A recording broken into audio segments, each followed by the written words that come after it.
Good afternoon, everybody, and welcome to the Sunset Safari on this glorious Sunday afternoon. I think it's the 15th of April, halfway through, if you can believe it. Fergus is on camera.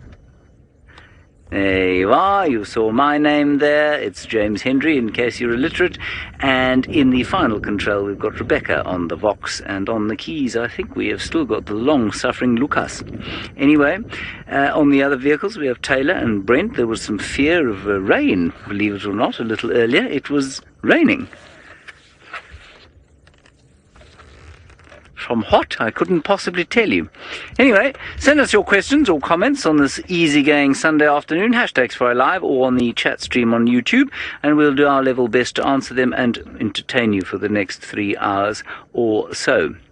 We are in the Lowveld of South Africa. That means the lowlands. We're about 400 metres above sea level on the eastern edge of the Drakensberg escarpment. Well, we're down in the bowl of the Drakensberg escarpment, and off to the east goes the Mozambican plains and out to the Indian Ocean about 200 kilometres away. So that's where we find ourselves on planet Earth, while I drive up towards the Waterhole, not too far from here. Let's go across to Taylor McCurdy, who is, I don't know what she's doing.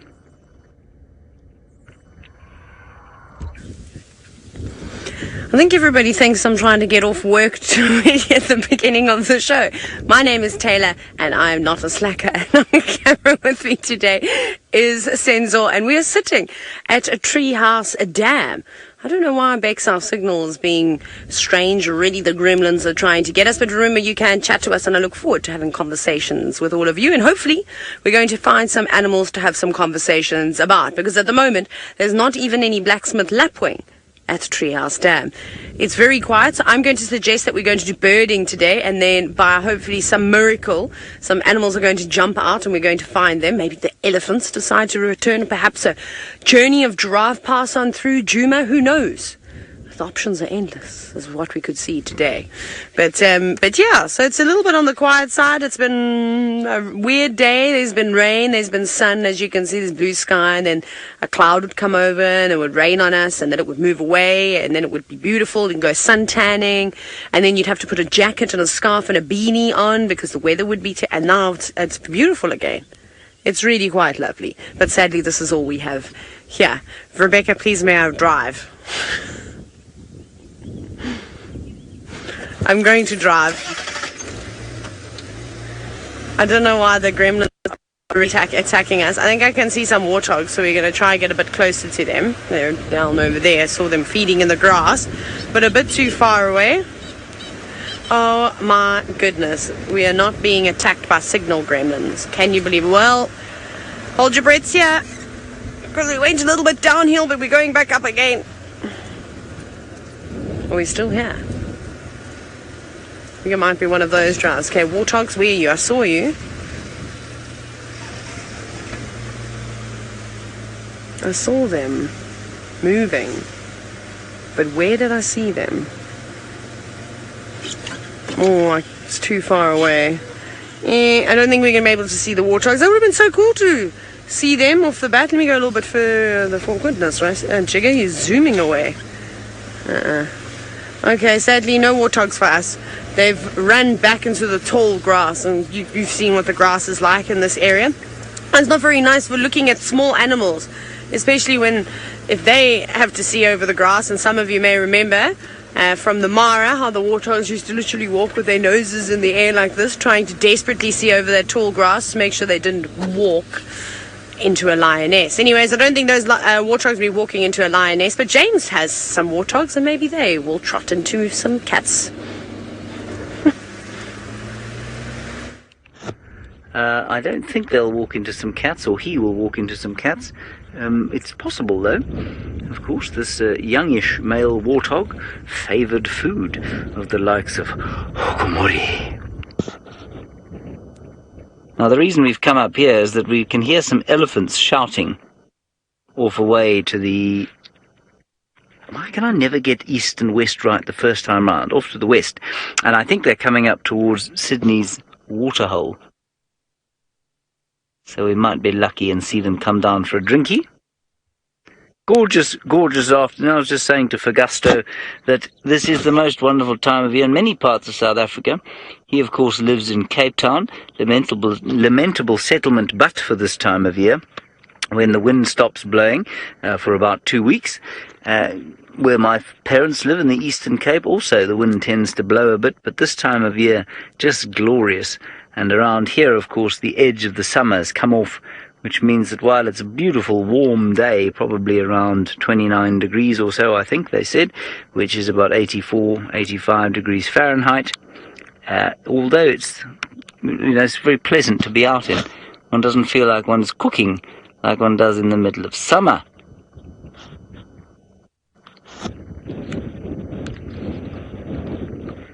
Beautiful.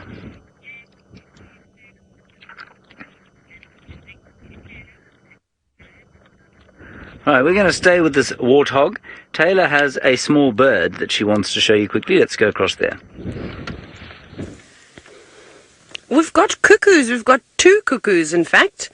They are, I think, can you turn and look this way, please? Do you have a striped body or do you have no stripes? I think I did see some stripes on the throat there, so that would make it a Levalence cuckoo, which is pretty cool. And there's a pair of them.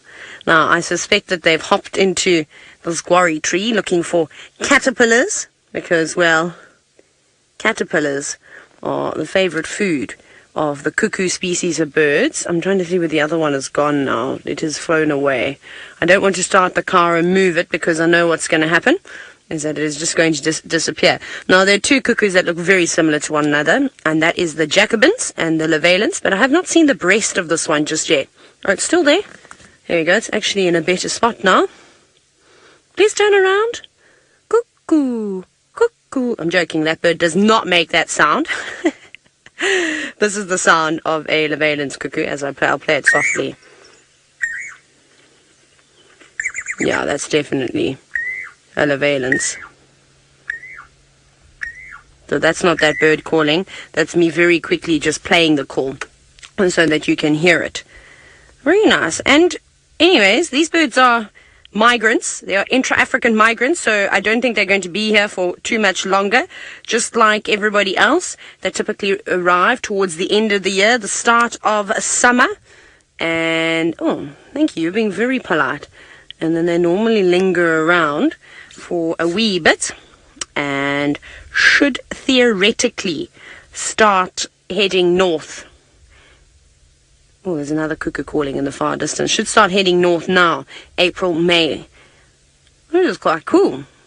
Nice to see them around. We don't often get to have amazing sightings of the cuckoos. Yeah, there is another cuckoo calling in the far distance, so you can see that bird is listening to it. Where did you go?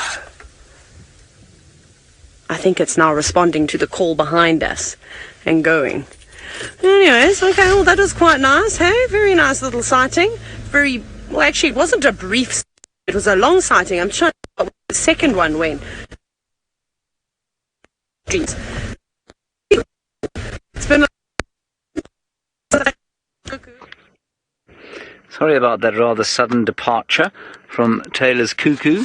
I don't know what it is, but what I'm going to guess is that it was a striped cuckoo, because a lot of the striped cuckoos stay their first year here. They don't migrate. And while their parents disappear, they stay here, but of course they've never met their parents. They stay with their babblers. It was a Levalence cuckoo, apparently, which, unsurprisingly, is also the striped cuckoo. What a stroke of luck.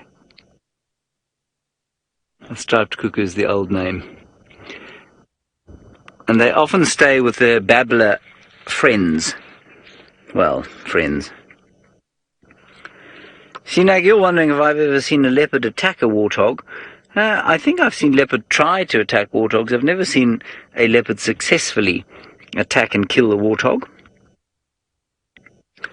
Have I misidentified the sex of this hog? I think it might be a lady hog. Much evidence back there, man. Nah, I think it's a lady hog. The Yes, it is a lady hog. I've just looked at the face now. I do apologize, everybody. It's a lady hog. Not a male. Anyway, what I'm going to try and do is sneak a little bit closer. The hogs here tend to be very unconfiding, as I've said, but this one seems to be okay, so I'll just try and ease forward, which of course is difficult in a vehicle that makes the amount of noise that these ones do, but let's try. So that we can get this bush out the way.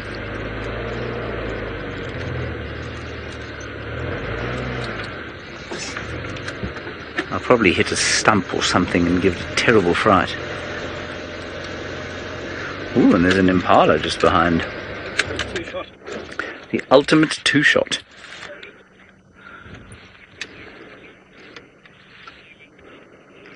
Sharia, you want to know why the warthog is kneeling? Well, I'm afraid, Sharia, you provide me with the opportunity to give you a silly answer because of the day, and so I'm going to, and then I'm going to apologize in advance for giving you a silly answer. It's because it's Sunday, of course. It was praying. That's why it was on its knees. No, that's a silly answer. They graze on their knees because they have to dig out the rhizomes, which are the underground stems and sort of storage vaults of energy that the grasses produce. And they've got a very hard cartilaginous plate in the front of their noses, and that helps them to dig. And so when there's something particularly nice that they want underneath the soil, they'll get onto their knees and then dig it up. So that's why it was on its knees. It's not a particularly religious warthog, as far as I can tell. Although, if it was to see Hukumori, it would certainly be. Sinak, you want to know if warthogs eat meat at all? Yes, they do sometimes. In fact, a female warthog like this one could easily be found scavenging off a carcass from time to time, especially if she was pregnant or if she had youngsters and she just needed a bit of extra nutrition, so calcium or phosphorus or maybe even a little bit of protein. So it would not be unusual, or it wouldn't be surprising to find her supping on some bones or some rotting flesh. And certainly her closest relative, the bush pig, are known to be omnivorous. They will eat meat readily.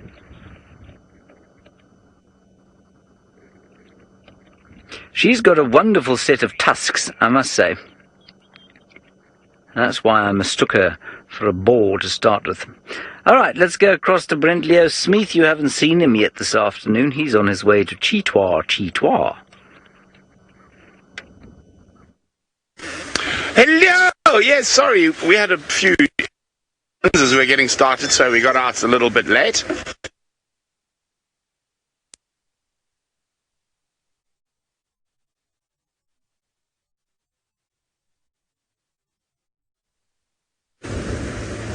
Oh my goodness.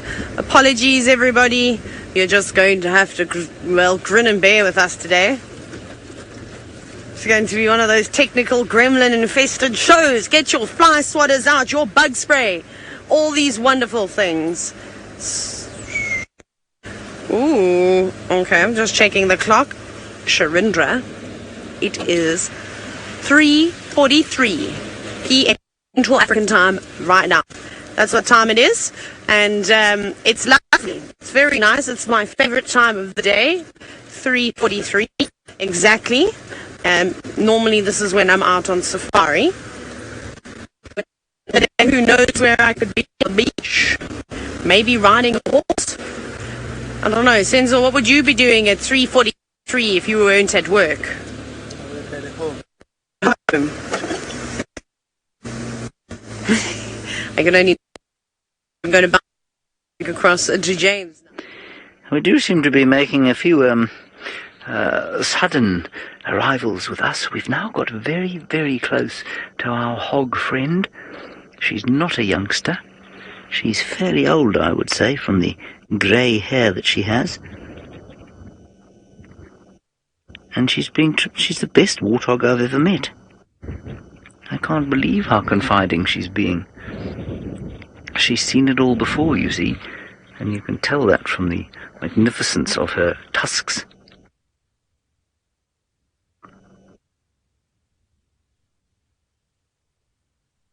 And maybe you can just see the wind flickering through the grass stalks there. Very gentle breeze coming out of the southeast. And you might be able to hear one or two robins calling off to the west. I nearly said east again. The white-browed scrub robins.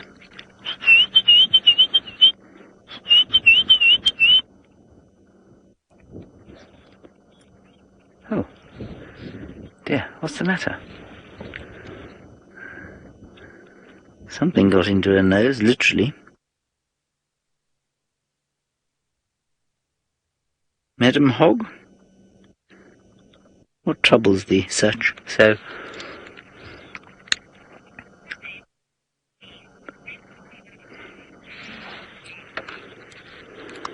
no, Willie, you're absolutely right. In fact, the same applies to just about anything out here. You say it's not very easy to reach old age. It certainly isn't. And the fact that she's got so far, I think, indicates that she's wily and picked a good place to live. I think I've seen her around here before, many times, and I think she's had a number of litters around here, and I suspect her success has quite a lot to do with the openness of where she lives and the shortness of the grass, which means that although she ain't tall, she can still see over the short grass at what is coming to eat her and her babies. Good. Let us move along. I'm warthogged out for the day. Not sure how good our signal's going to be down here.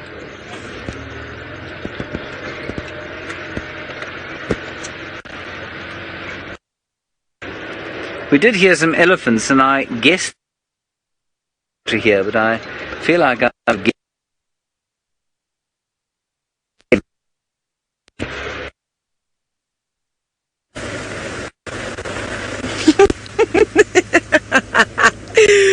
I bet James is going, payback, because of all the technical gremlins he had. Right, let's stop. Let's be serious now.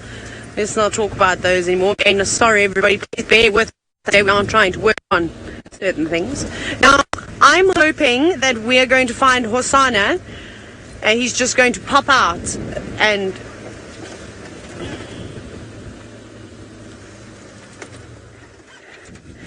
Okie dokie, everybody. Right, I've got a very important announcement to make. I'm apologizing on behalf of all of everybody, because that's how sorry we are that we're having these technical gremlins today. We're going to be going to Tech Loop so that we can try and sort the issues out, so we'll be back with you shortly.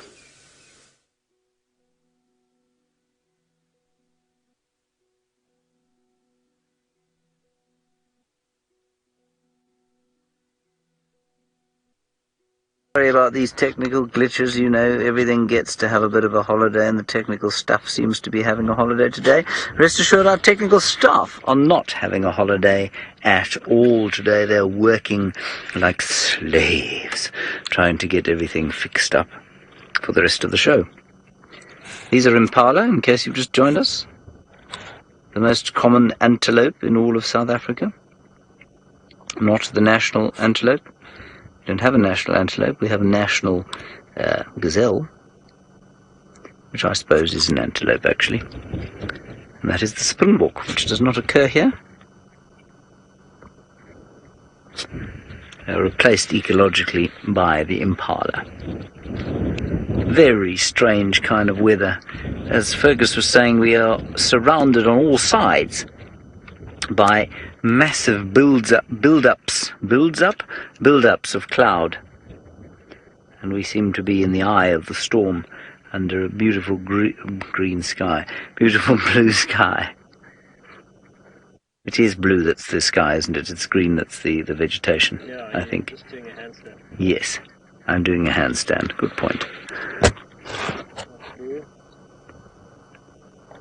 We didn't find the elephants, I'm afraid, everybody. Not that we've looked particularly hard. We've been enjoying the atmosphere of this gorgeous afternoon. All right, now it would appear that Brent Leo Smith has managed to go to Chitwa. He's done something called power cycling. I've got no idea what that means, but I've no doubt he will tell you all about it now. I don't know what it means either. VM did it. Afternoon, I'm Brent, and VM's on camera. Hopefully this time we're able to say hello properly. We're in one of my favourite little spots at Chitwa. We're just behind the dam wall looking for any sign of Tingana or Hosana. Both like to frequent this area, and you'll see we do. Even though the sun is out, it was raining when we left, so we had to put on our rain roof. Vim, is that kingfisher low enough that the roof is not? No, the roof is going slow. Anyway, that is what it is. Let me just try and move so VM can possibly get a little, looks like brown-hooded kingfisher. If he doesn't fly away as we move a bit closer. Also looking, for some baby crocodiles. This is a good spot for them. The kingfisher's still there. He's gone. And let's have a look. I thought I saw a baby croc moving. Let me just have a look here.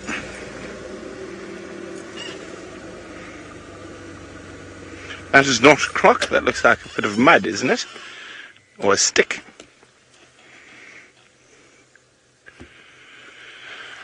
Sometimes it pays to just sit and wait a little bit. They pop their little heads up. But as I say, we're looking for any sign of Hosana or Tingana. Hosana's been in Chitwa camp on a kill right between the guest rooms again. He seems to like that. Oh, you see that grass moving there? Is there a crocodile there? Now, I think we should have a little Sunday afternoon challenge. And what we're going to do is see how many mammal species we can see this afternoon. So, of course, we will stop for reptiles like crocodiles and birdies as well. But I think we're going to go and see how many different mammals we can get this afternoon. I'm hoping, how many do you think we can get, Vim? 9. I think we can do better. Oh, black crake, Vim. I think we can do better than 9. Oh, disappearing crake.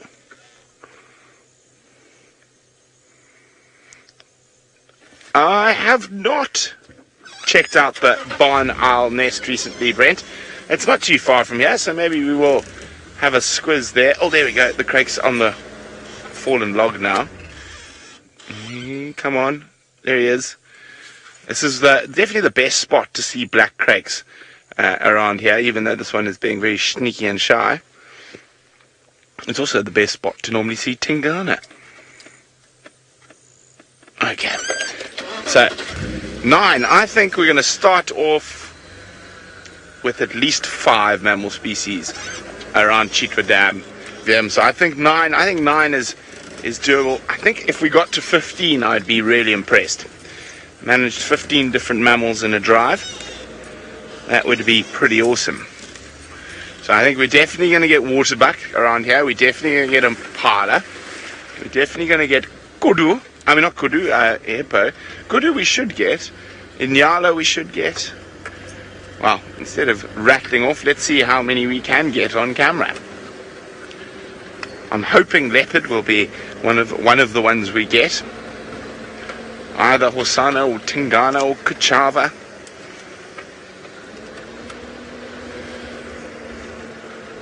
Now, one mammal we might not get, Sally, is giraffe. We don't actually have large giraffe populations in this part of the Sabi Sands, as their favorite trees are not, they're around, but they're not very common. So they prefer acacia-dominant woodland, where we are in Combretum-dominant woodland. They are around, actually around just below Chitwa here is actually a good spot. There's a big male that we see quite often around here. So there's always a chance, but no, we don't see them that often. I would probably go as far as say, Vim, that we see leopard more often than we see giraffe. Yeah, I think that's quite a safe assumption. I say we see more leopard than we see giraffe. And now there's not many places in the world you can claim that you see more leopard than giraffe. And that's what makes this area so exquisite. Okay, let us climb up onto the wall and get our mammal challenge on the go. And as I said, I think we're going to start off with at least 4 species. So there we go. Oh, apparently you're stuck with us, guys. We're still having a bit of tech difficulties, but you have us. There we go. Hippos. Here's our first mammal of the day. So there's 1 hippos. Number 2, Impala. This is quite confident we'd get hippo and Impala, and of course waterbuck. That's 3. Now I'm surprised. Can I see? Where are my binoculars? There's always, maybe a bit later in the evening it might be a good spot for, come back and see if we can get bushbuck and Inyala. Just go behind, there's some waterbuck. You see those waterbuck? Now behind the waterbuck there's something orange, to the right a bit. There we go. Oh, a little bit to the left. There we go. That is an Inyala hiding there just on the edge of the shade. So what are we on now? 4. That's not a bad start to our mammal challenge. 4 different species. Liam thinks we're going to get 9. I'm hoping for 12, but if we get 15, well, I'll be very impressed. Always worth having a quick and closer look around the edges of the dam here for bushbuck as well. And of course, the gorgeous Chitwa Lodge. It is in a prime spot. I mean, they're right around where all the leopards and lions like to hang about often. Oh, what's going on over there? You see that? Yes, well, Vim's on it. Oh, whoa, it's all going on. What? Why would you do that, Hippo? The hippo decided to chase the Egyptian geese. Why are those waterbuck running so? I wonder if that was the male chasing them around, feeling a bit frisky. Let's go have a look in that area and see what's happening there. Maybe Hasana is causing havoc. Sorry. No. Let me just turn that.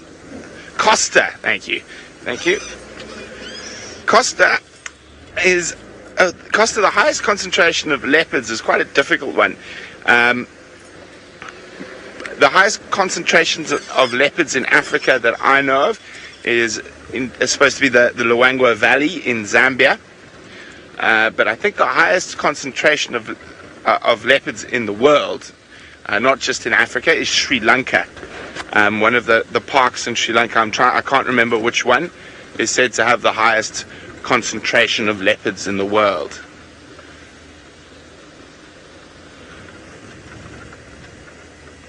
Okay. So what are we on now? We're at Hippo, Impala, Inyala, waterbuck. Is that all? We have 4. Sure we don't have a 5th one?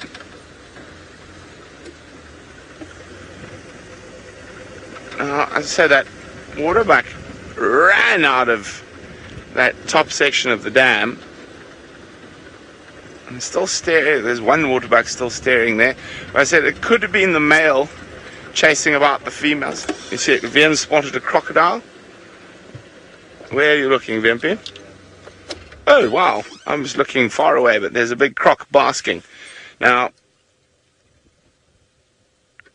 as we get further and further into the winter months, we are going to see these crocs basking more and more, as it's quite chilly.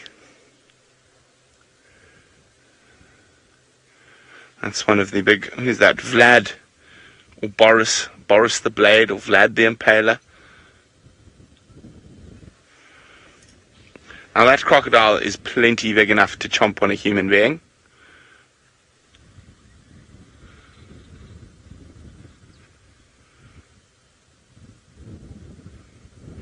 There's quite a strong wind this afternoon, which is making my hearing a bit, well, I have to concentrate a bit more. Now, we think there might be some cloud rolling in. I'm going to go have a look in that little top corner to see if it was Hosanna that was causing havoc amongst the waterbuck. In the meantime, Janice is going to show you that cloud bank that's rolling in. Yes, we are sitting with an enormous cloud bank here, and there's another enormous cloud bank off to the south and east of the one you're looking at now. Fergus and I are just trying to get beyond this bush so that we can show it to you. Magnificent cloud formations. I mean, that is just spectacular, isn't it?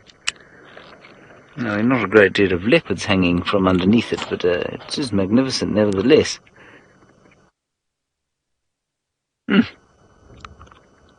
Gorgeous. Yes, one almost expects God to be sitting there on his throne. Fantastic. I mean, that really is spectacular. Now, that's a big cumulonimbus cloud. A big thunderhead, as I think they're called in some parts of the world, and one would expect it to produce quite a lot of lightning and thunder, none of which I can hear. Well, I can't. You can never hear lightning. You can certainly see it. I can't see or hear any lightning or thunder now.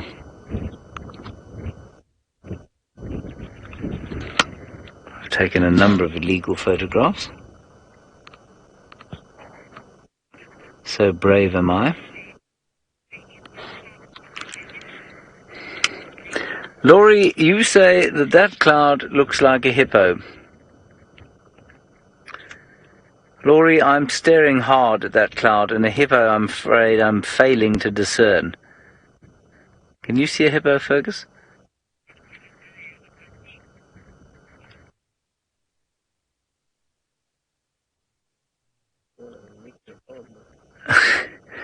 Fergus says it looks like a nuclear bomb.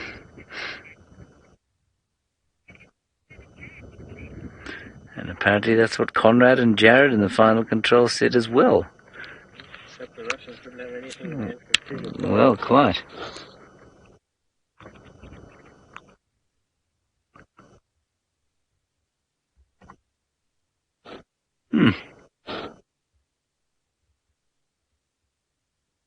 It really is very pretty. Anyway, there's another one off to the other side, and I think we'll have one look at that. Have a quick see if there isn't any rain falling underneath it, and then we'll continue on our merry way.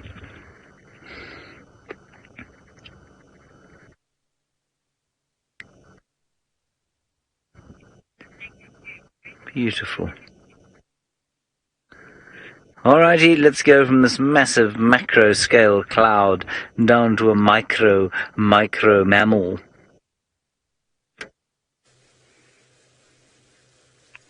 Yes, a micro mammal, but it is definitely a mammal for our mammalists. Oh, there it goes. Squirrel. Then if we go up onto the left, there we go. Some more micro mammals. A little bit lower. Where'd he go? Oh dear. Did they disappear? There we go. Look at that. Another micro mammal, the dwarf mongoose.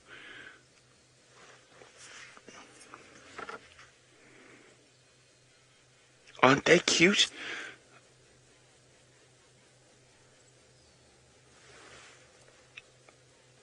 I can hear them just...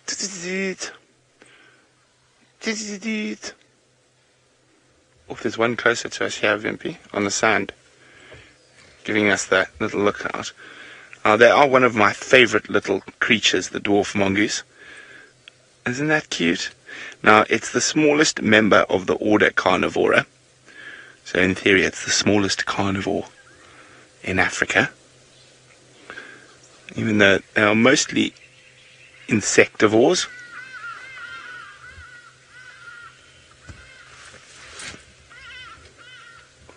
Oh, it sounds like the fish eagle just arrived and caused absolute pandemonium behind us. Just heard all the birds explode and the hardy-dars. So that sounds like a fish eagle. When the fish eagle arrives at the dam, they tend to panic like that. Oh, our dwarf mongoose has disappeared. But so they've got very, very complex social structures. Let me just try to see if we can get another view. of a dwarf mongoose because our squirrels disappeared. And he's still hiding in there. Here we are. No, into the grass. And it's quite lucky to see them out in the open like this. Quite often they'll skedaddle. We do have some very nice relaxed groups though. Now, they're one of the only animals that will love each other instead of fighting. So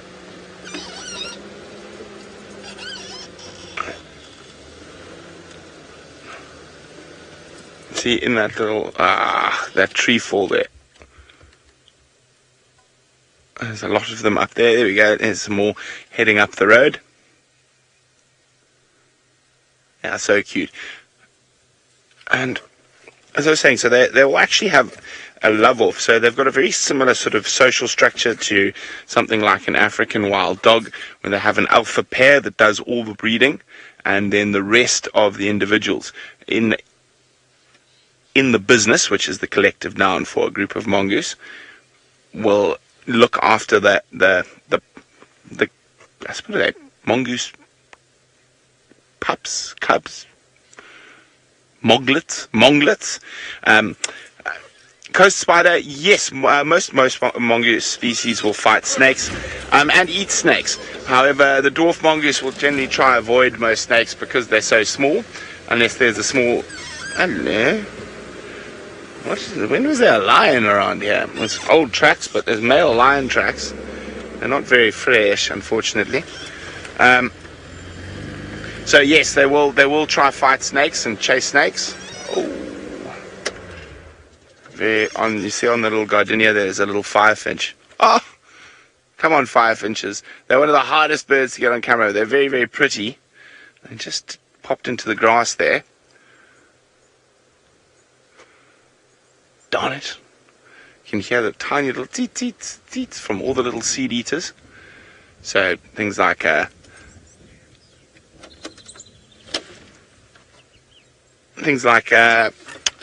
waxbills and firefinches. And the squirrel making a noise. Okay. I think he's just talking to other squirrels there. Or not. Can you see him? There he is there. What have you spotted that has made you upset, squirrel?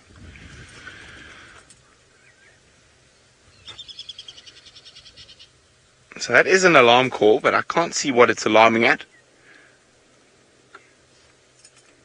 Not a very serious one though. So when they're really serious, their tails make... So as I say, you never know. Our Hosanna has been spending quite a bit of time in the lodge itself, and the boundary of the lodge is not more than 100 meters from us here. So that's a squirrel. You never know if Hosanna's heard me talking and decided to come investigate because he's bored. Squirrel, you're looking in here, but I don't see anything, and the dwarf mongoose aren't alarm calling either. Maybe it's just a paranoid squirrel. I'd also be paranoid if I was a squirrel with everything trying to eat me all the time.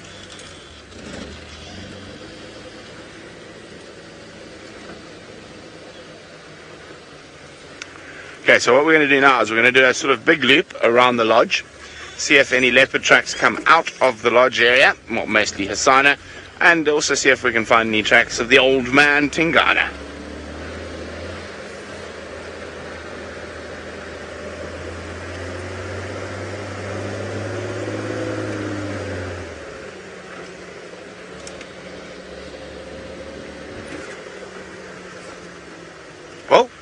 I'm not sure what happened there, Rebecca. Rebecca, are we still live? I just heard crash cut live. Oh, I got a fright there. Oh, I got so confused. So we're going to go across to James without a crash cut. Now I get it. Let's go see what Master Henry's plans are. Hooray, no crash cut, yippee. We have failed to find anything remotely resembling a mammal, so we'll look at an arachnid as instead. An arachnid that I've shown you on bushwalk the other day, but I needed to get out of the car and stretch my legs now, so I thought I would go across and show you. The beautiful golden orb-web spider.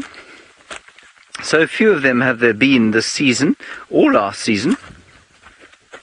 You can see it, can you, Fergus? I spiked myself.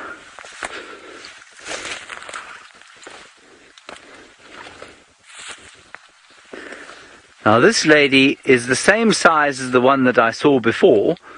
She's not very big. They get about twice that size. And if I put my hand up behind her, you can kind of see that she's this almost the same size if she stretched her leggies out, but they can be about twice that size. Now this is what I was looking for. That one there, just below my fingers, is the male. There he is. And he's missing a leg. It's not unusual. Often the males are missing legs. They get into tussles with their wives, which often result in their being eaten. This one has just lost himself a limb. So those of you who think you have marital troubles, bear in mind that hopefully it's not as bad as it is with the golden orb-web spider. And then, of course, the ubiquitous mercury drop or dewdrop spider that likes to steal food from this rather intimidating looking but utterly harmless and gorgeous spider lady. She's caught herself lots of beetles, lots of flies, and in one case I think, she's actually caught herself a jewel beetle that she's attached to this kind of bird warning device here. There's a jewel beetle there. I'll just bring that across to you. Madam, I'm taking a piece of your warning device. Is that all right? The rest I shall leave intact. There you are. Thank you. As you were.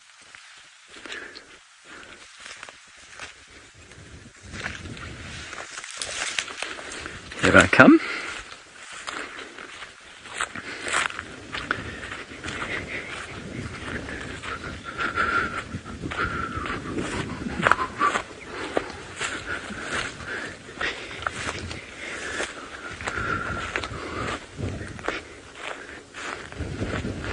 We want the sun to shine on it, pretty much. I think it was a jewel beetle here. You see it there? How's that, Ferg?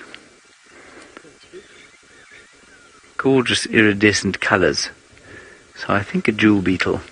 Initially I thought a cuckoo wasp, but this one's got elytra, and it is therefore a beetly. Okay, good. Let's move on.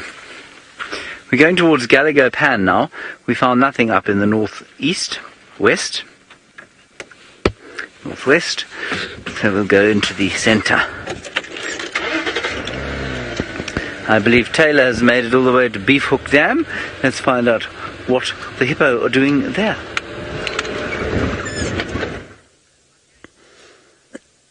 Going underwater just as we go live.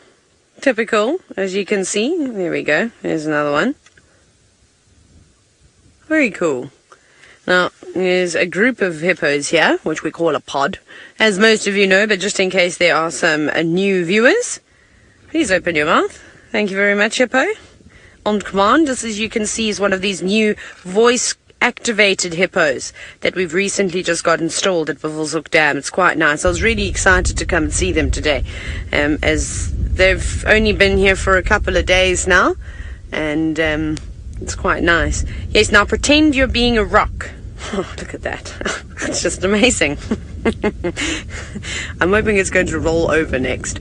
Please roll over and show us your funny feet. No? Oh, there must be something wrong yet. I think you've got to start all slowly. It's something about these new things. It takes time to get used to your voice, and then eventually you can ask them to do anything you want. But there are a few more hippo in the Vulture Dam than I've seen before. They seem to be about 5 now, but you can't see them. You'll just have to trust me. There's 2. There's 3, 4. I'm pretty sure there was one more. I'm sure there were 5 here.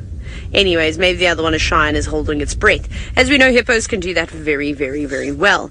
But it's a relaxing afternoon. Everybody's taking their time, just chilling out on the Sunday, getting ready to go out to the deck party.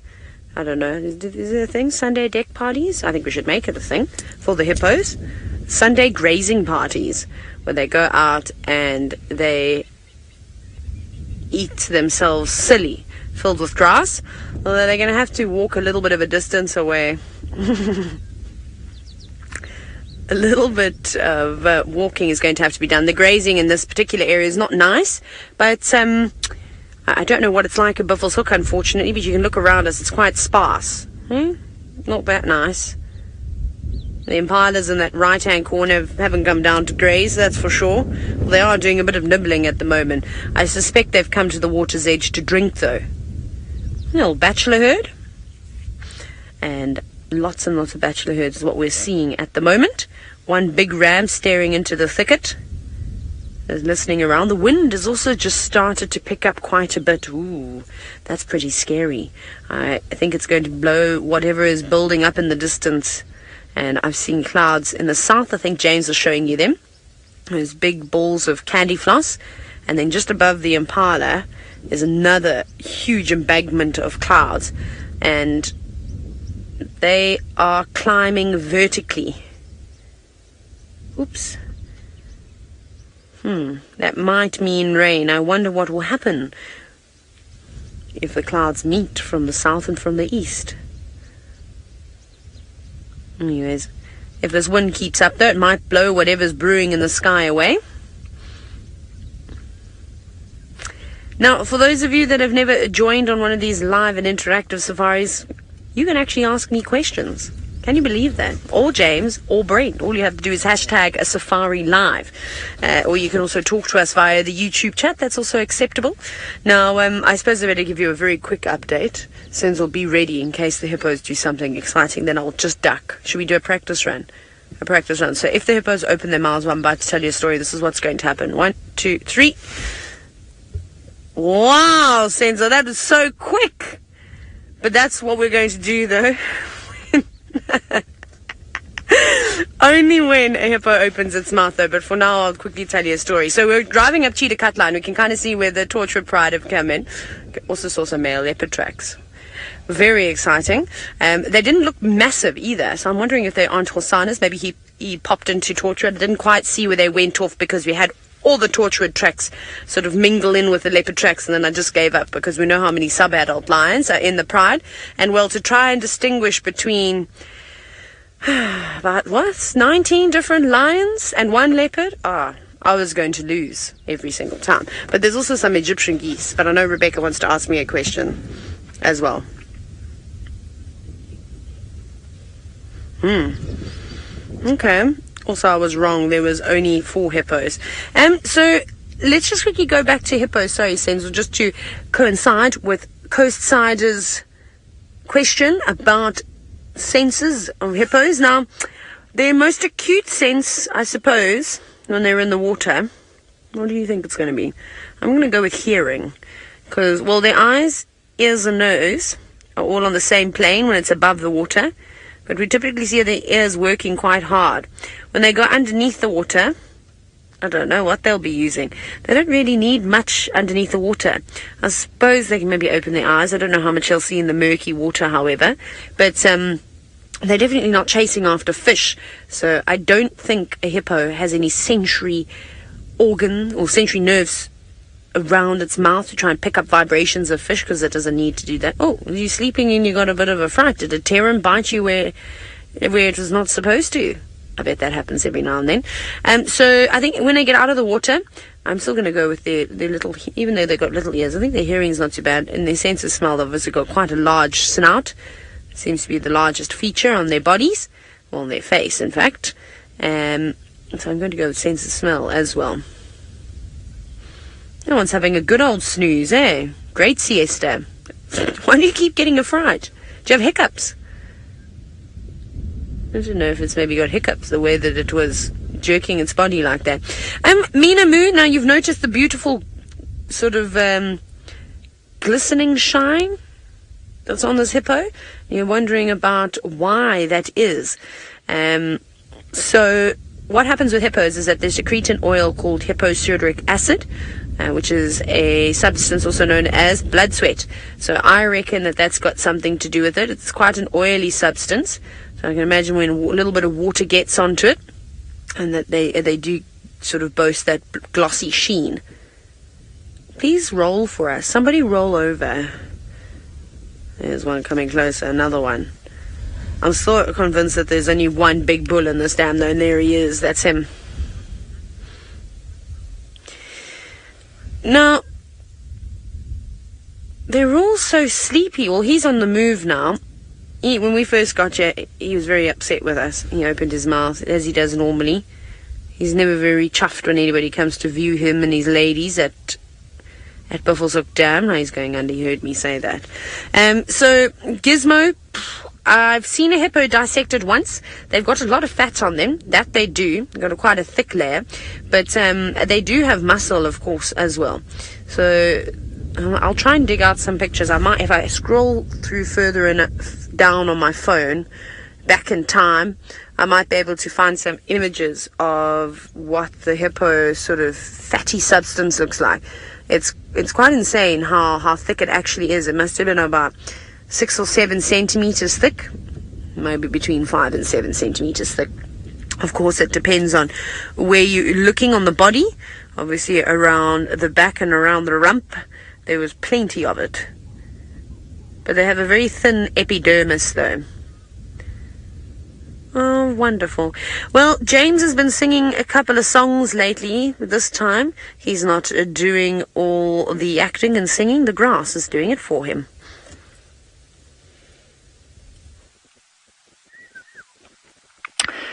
Well, I think that on a Sunday afternoon when there's not a great deal to find, what one should do is lie in a field of grass, observing the culms waving above one's head as the great blue vault of the African sky stretches infinitely up.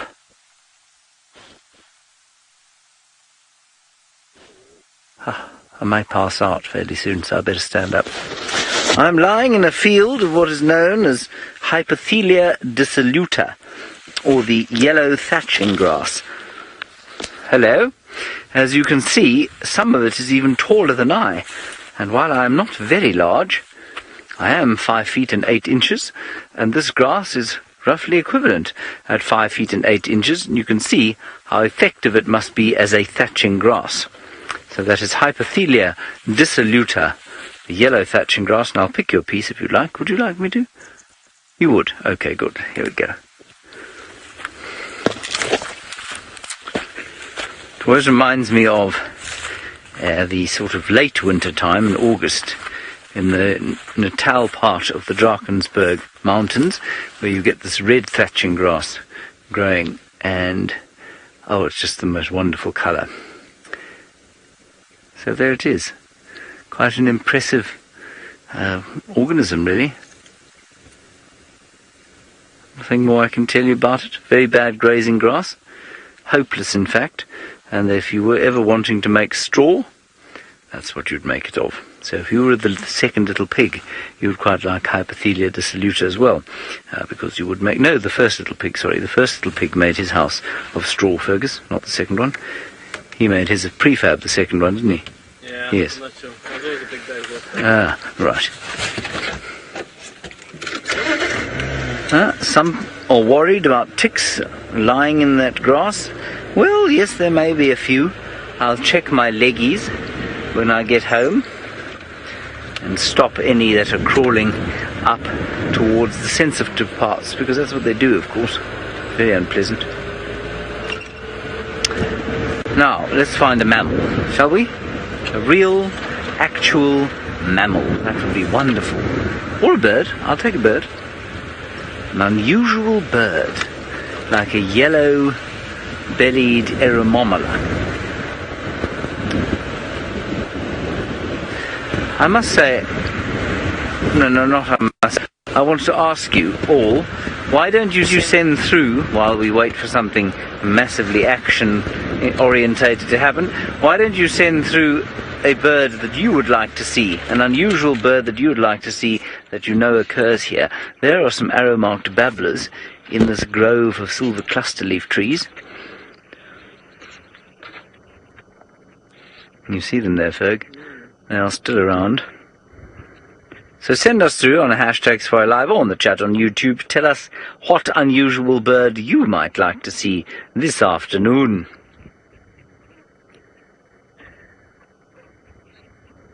Gone. They're popping around. They do like to pop. There's one in that tree there. There we go, it's just gone to the left. This is the fascinating babbler sighting. Ah, there's its bottom. Wonderful. It's a flock of about 10 of them. Trish, you'd like to see an ostrich? That's a good call. Brent may be able to find one at Chitwa and challenge him with ostrich. I think I've seen one there. I think I've seen one on the airstrip, actually. Ali, a Corey bustard, another good one. Many in the Mara, of course, and some here, but not very common. What else? I would like to see a yellow-bellied Mammal. They are gorgeous. They have yellow bellies. That's why they're called yellow-bellied, Fergus. Yes, the yellow-bellied thermometer.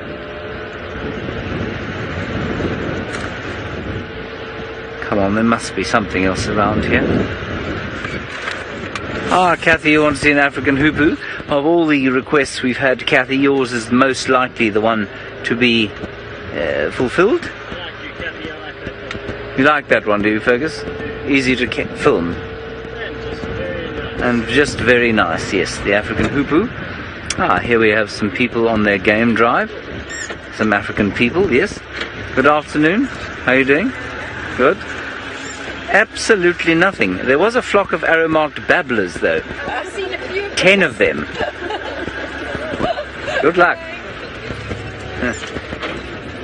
Oh, they've seen our arrow-marked babblers already. They don't want to see any more. Yes, doing my best to impress the people.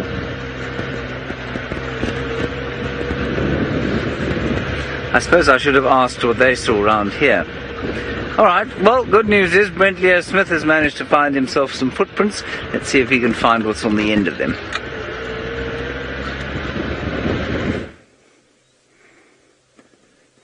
Well, there we go. A big male leopard track. I think it is quarantine coming into Chitwa. So it's sometime during the day today. Quarantine is marched in. So I think it's quarantine. Tracks look a bit bigger than Tingana's tracks. So hopefully it is. I'll be very, very happy to see it.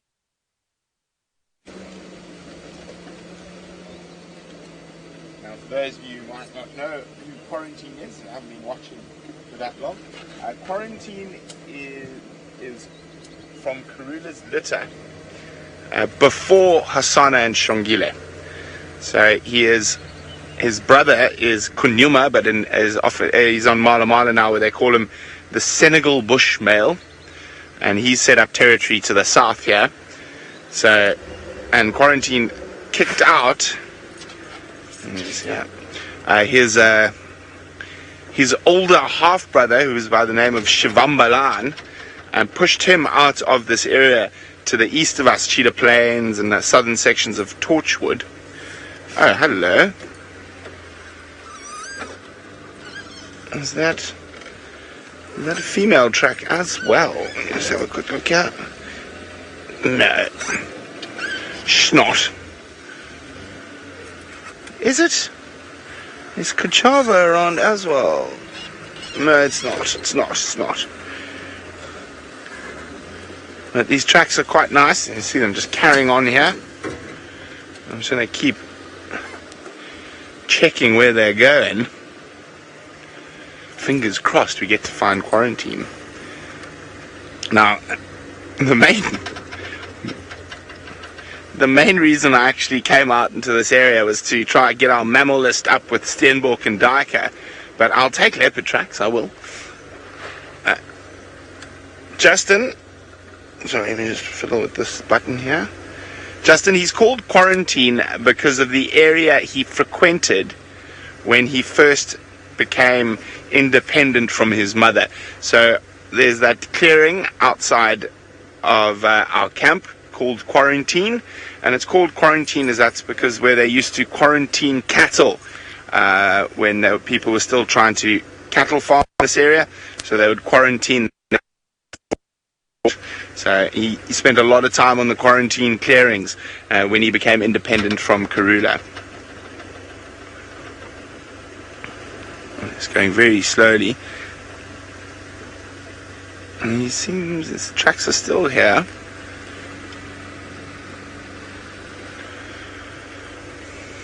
Now, with him around, you must check every big termite mound.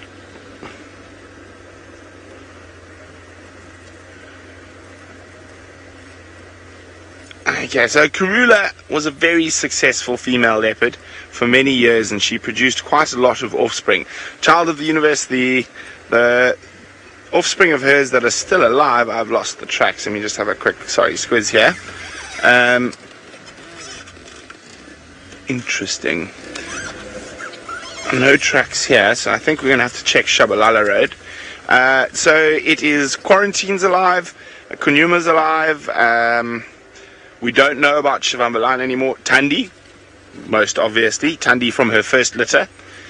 I'm just trying to think. I think that's it at the moment. That we can be 100% certain of. Now, of course, a lot of the males, young males over the years might have dispersed further and could still be very much alive, just we don't know. They could be in remote parts of Kruger where people don't go. But so yes, that's the three we know: Tandi, Quarantine, and Kunyuma, and Asana, of course. Silly me. 4. Up until recently, of course, Shadow was also part of that group, but she's obviously hasn't been seen in so many months, or over about 2 months now. So it's probably safe to assume that she is moved on to the next plane. And we just got hyena tracks here, no leopard tracks.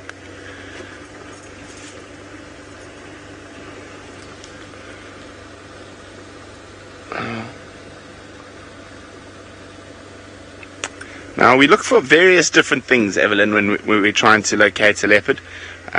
Footprints are a good idea to give you a good general direction where to go.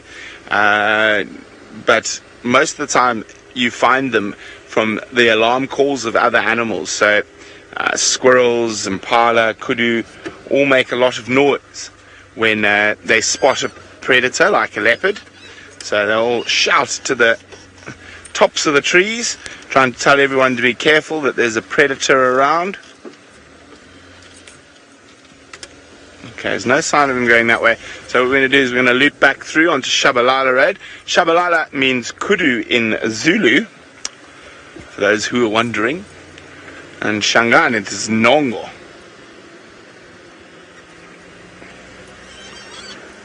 Now, as I say, Quarantine's been pushing slowly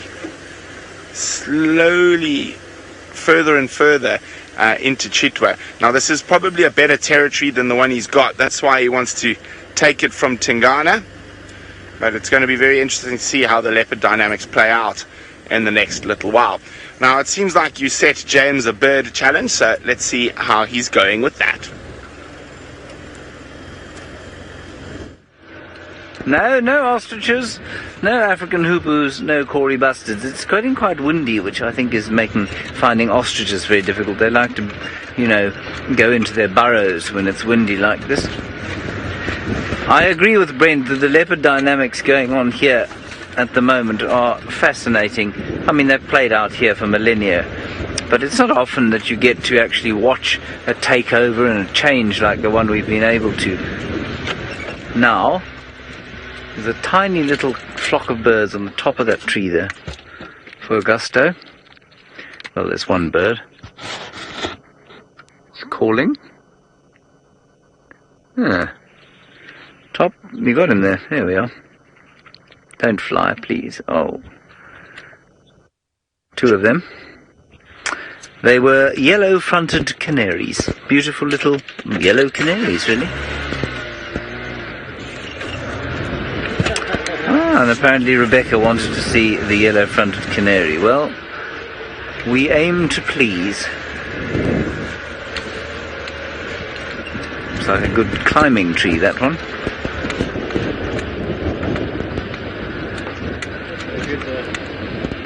Leopard tree. Yes.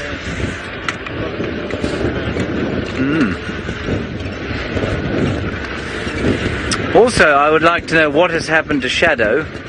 There's been apparently no word from or of her for some time now. And one doesn't want to fear the worst, but it would seem that things might have, not been particularly pleasant for her. Skeeter, you were wondering what happened to Shadow. I don't know. And there haven't been any reports of her for a while. Shadulu obviously pushing down into her territory.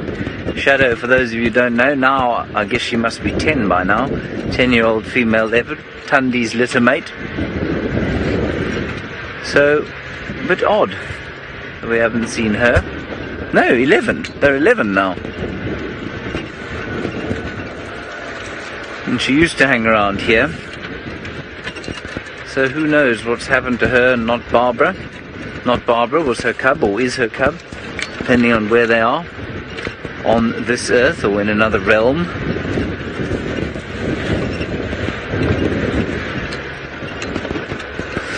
Bob, a nice one from you about the life expectancy of a leopard. Well, it really does depend on a lot of luck. Potentially leopards like Tingana could live up to sort of 14 years old. That would be very old for a male. I think the oldest male on record in the Sabi Sand was the Campan male who made it to 15. And that's very old. So, I mean, 12, 13, 14, that would be around about the age for a male leopard, if he manages to stay out of trouble. But of course that will reduce as soon as pressure is brought to bear. And no one can predict what sort of pressure will be brought to bear on these animals. And certainly Tingana, who's, I don't think he's quite hit his 12th birthday yet. I'm surprised that he has lost as much condition as quickly as he has. And I really think that he is ill. I don't think he's well. I remember that one day we found him lying underneath a bush and he just didn't move. And this was before we'd seen Hukumuri. And he just didn't move.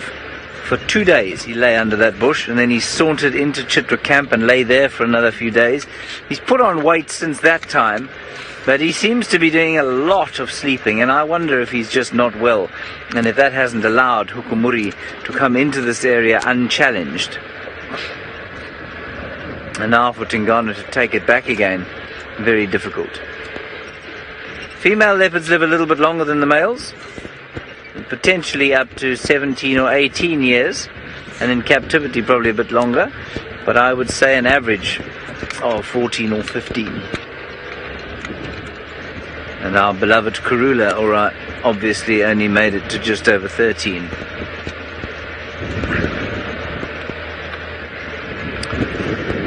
Debbie, did you say Karula's male cubs haven't dispersed very far? Is that unusual? Well, it's only unusual if there is, if they're occupying territories that were full.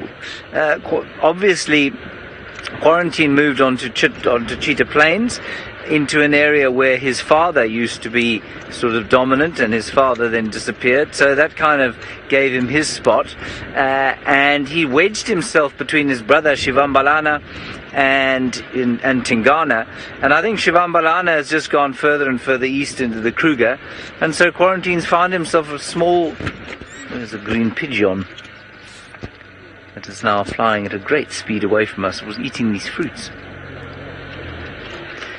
Quarantine's just found himself a sort of, not a very large territory, but a territory there between Cheetah Plains and Chitwa. Moving on to Chitwa now. So I don't think necessarily that her other male offspring, I mean, Djuma went all the way down to Mammal, that's quite far. Shivambalan has gone into the Kruger. I don't know where, I don't even remember if Misho and Induna were both males, I'm not sure. But they certainly aren't seen around here anymore. So no, I don't think they are dispersing unusually close to their natal territories. There's the vulture, whose home is in this tree. Let's have a look at him. Oh, no, we've got behind a tree, which means he'll probably fly as soon as we get any closer. Please don't fly. Please stay where you are. There's nothing else to see except you. There we are. Wonderful. Now what you will see, of course, is the vulture up there in the tree, and below his nest a mistletoe. And in vulture society, of course, the romance of mistletoe happens beneath your nest, not above your door. Did you know that, Fergus? Yes, exactly. You don't want to go to a vulture party unaware of that. You might find yourself having to kiss a lappet-faced vulture, which would be very unpleasant. Russon, you wanted to see a vulture. Well, that is a white-faced vulture, and that is its home. That's the mistletoe I've been talking about, that green spot there. And then the platform of sticks just above is the nest. And they obviously nest in trees. And I think, if I'm not mistaken, I'm just going to check this up for you, I think their egg-laying time is now. Let me just look that up for you. One of the few birds that will breed during the winter months. V for vulture. W for white-backed. There it is. Let's go to eggies. Breeding. Monogamous, presumed to be pair for life. Singly, blah blah.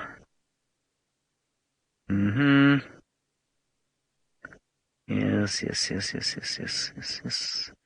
Nest, one adult, presumably male, brings most sticks. Oh, that's interesting. Mate places and arranges them. So the male goes out and fetches the sticks and he brings them back, and the female then puts them together into the nest. That seems like a very amicable way to do things, rather than arguing over the general feng shui. She's in charge of that, and he goes and he fetches what she needs.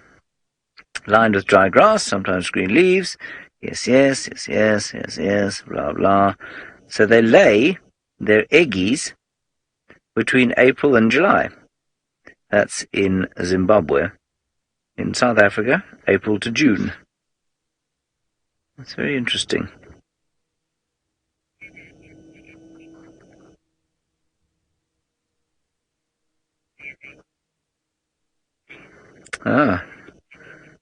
So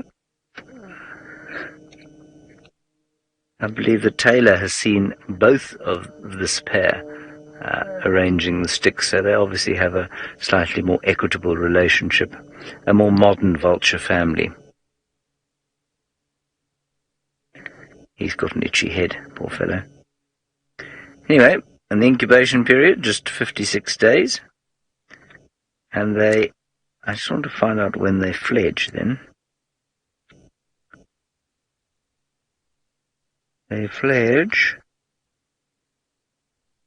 at about 90 days. Can't be. Nestling period, yeah, I don't know, 108 to 140 days, depending on the conditions, I guess. That's quite a big range. So 120 days is how many months, Fergus? 4 months. 4 to 5 months in the nest. And then they fly away and must go and find disgusting pieces of rotting flesh to eat, all on their own. I imagine being a vulture chick is fairly unpleasant from a meal point of view because, well, not only do your parents eat foul and rotting material, they then bring it up for you to eat when they return home. I think that's very unpleasant. with the bar low, man. Yes, start with the bar low, I guess. If you're going to go and eat a rancid carcass, best it tastes better than what you used to get at home.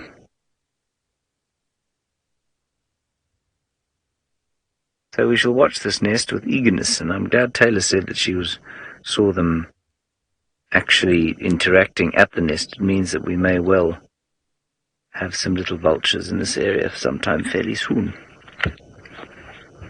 Well, that was a nice animal sighting, wasn't it, Fergus? Yes, very good. Oh, we have a question. Let's stay here.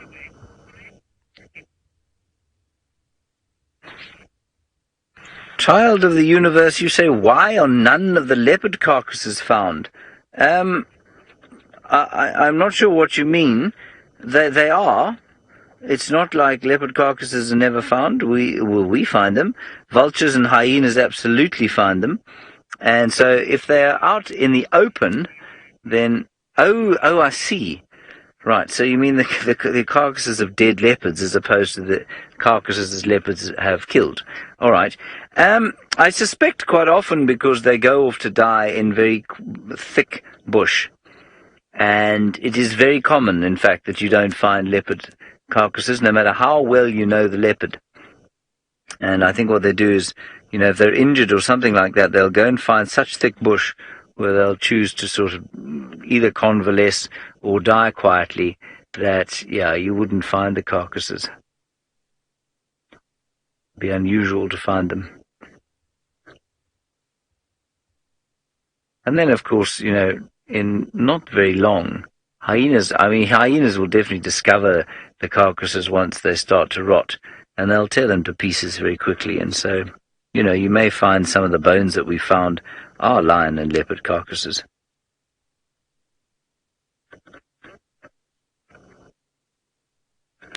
But it's largely because they go to quiet places to pop their clogs, as it were. All right, Fergus, shall we press on from our Vulture?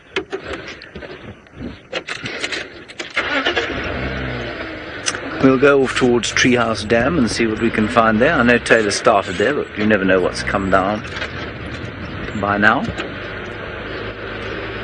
Bye, Vulture. Have a lovely day. Afternoon. He's just watching the sun go down quietly, or she is. Maybe they've had a fight. He's been banished.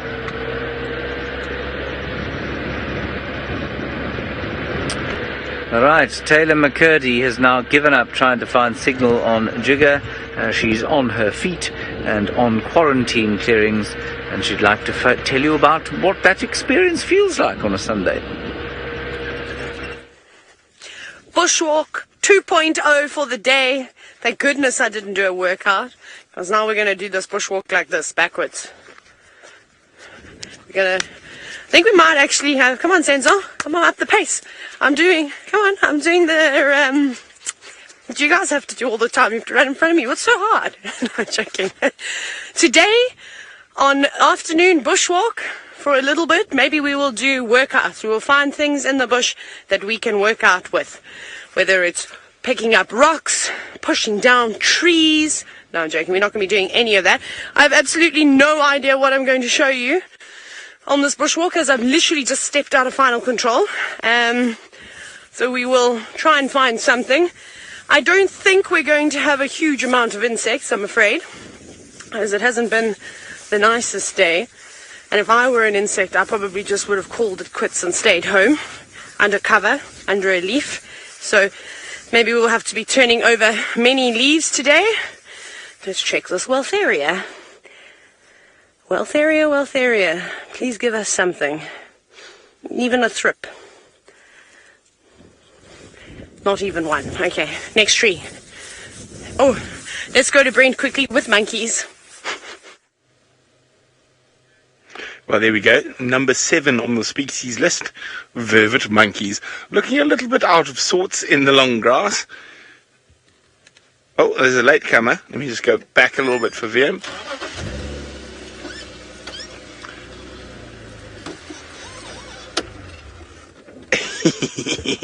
Well, off it goes. Doesn't want to be left behind. Jump, jump, jump, jump. Now, of course, they're really important for us monkeys. Apart from being wonderful to watch, they're also really, really great spotters of leopards. Oh, that one fell out of the branch. Let me just go forward a little bit for VM so we can try to get a better view of them. Whole bunch of them there. So, there we go.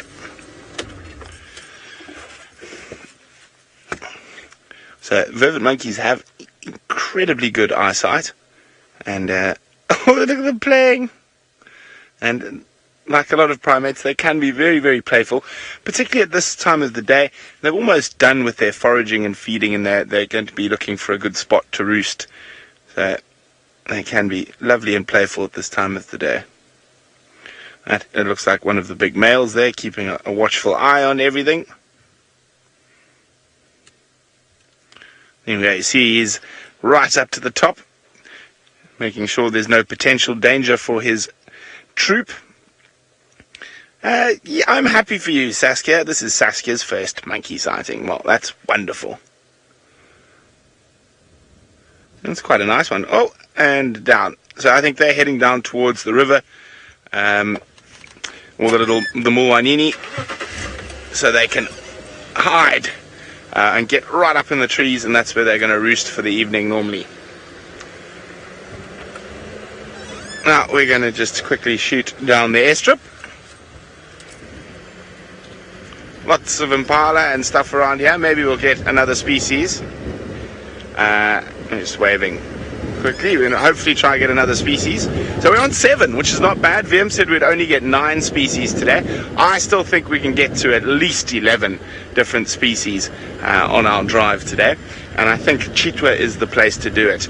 On Chitwa, I think we might get a surprise or 3 of the different species. So let's hope we get some bushbuck as well. We've already seen these 2 species already, but it is just lovely golden light on them, the Impala and Inyala. Now what we want them to do is start barking, so our 8th species of the day can be a leopard. But at the moment they're all looking very relaxed. And we're going to send you back to Madam McCurdy on foot, who's got something that likes to curl up to defend itself.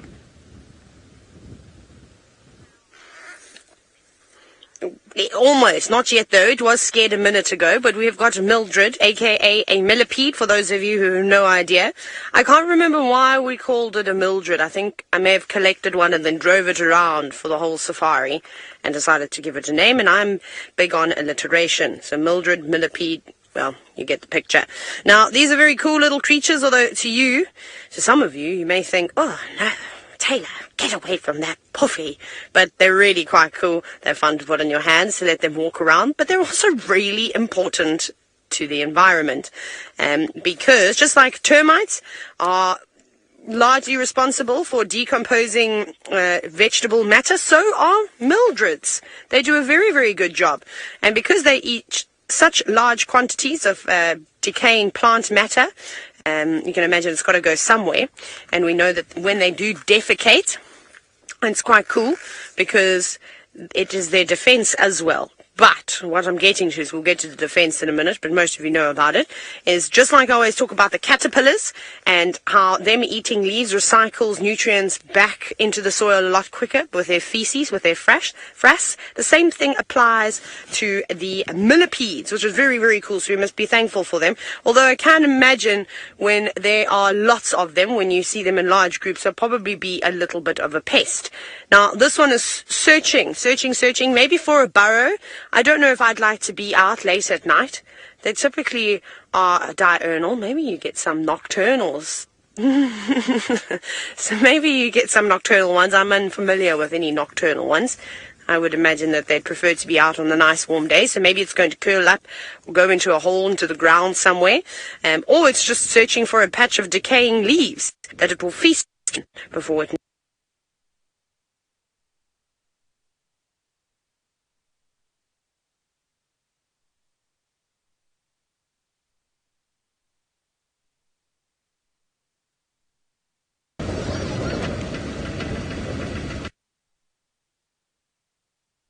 Sorry about that, everybody. We find ourselves once more crashing to us. Us, yes. We had some hornbills, but they were very nasty and they flew away. Ooh, here. Wait, everyone. We've got some real action going on here. Fergus, do you see? It is the canary nettle. Isn't that pretty? And we shall remind ourselves, Fergus, of the Latin name of the canary nettle. Do you know what it is? I'm going to say you don't. Would I be correct? You don't look very Latin, no. No, in fact, Latin you're inescapably not. It's a rather wonderful name, and it goes as follows, if I can find it, because I can't remember it, naturally. It is Sphedamnocarpus pruriens. Sphedamnocarpus pruriens. Would you like to try and say that?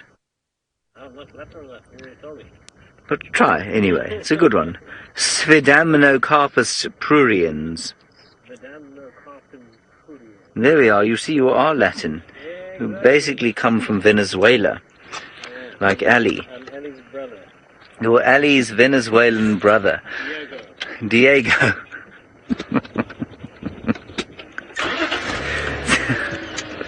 Sphedamnocarpus pruriens. Thank you, Diego. Let us continue to Treehouse Dam.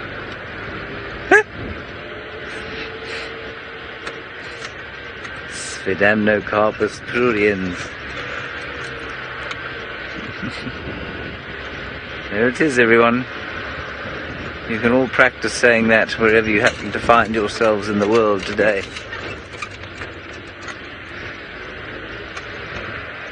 There's lots of Sphedamnocarpus pruriens all over the place.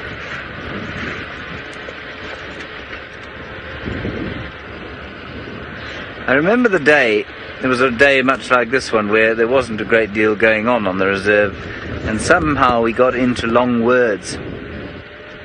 And somebody sent me the following word, hippopotomonstrosesquipedalophobia, which I believe, if I remember correctly, is the fear of long words. Hippopotomonstrosesquipedalophobia.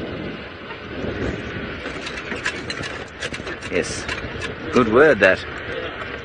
I'm having a bout of hippopotomonstrosesquipedalophobia.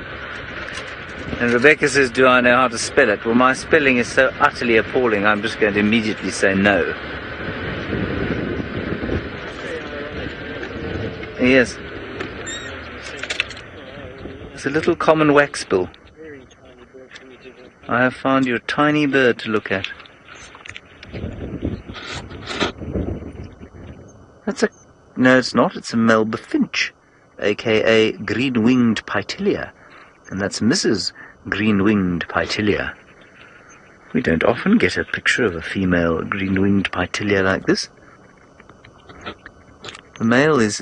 Oh, no, and there's some firefinches. Brent was looking for firefinches earlier. Just below... Oh, gorgeous shot of what looks like a blue-billed firefinch.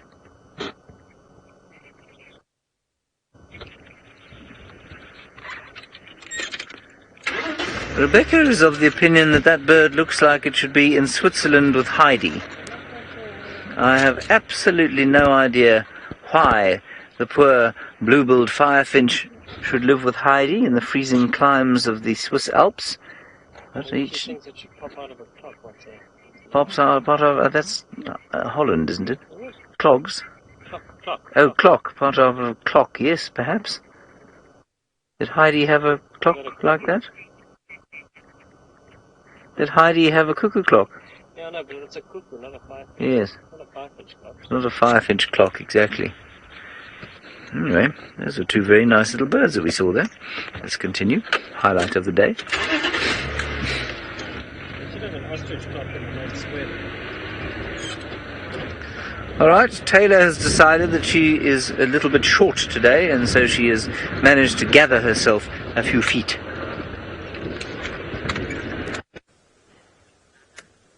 Really short. I can't.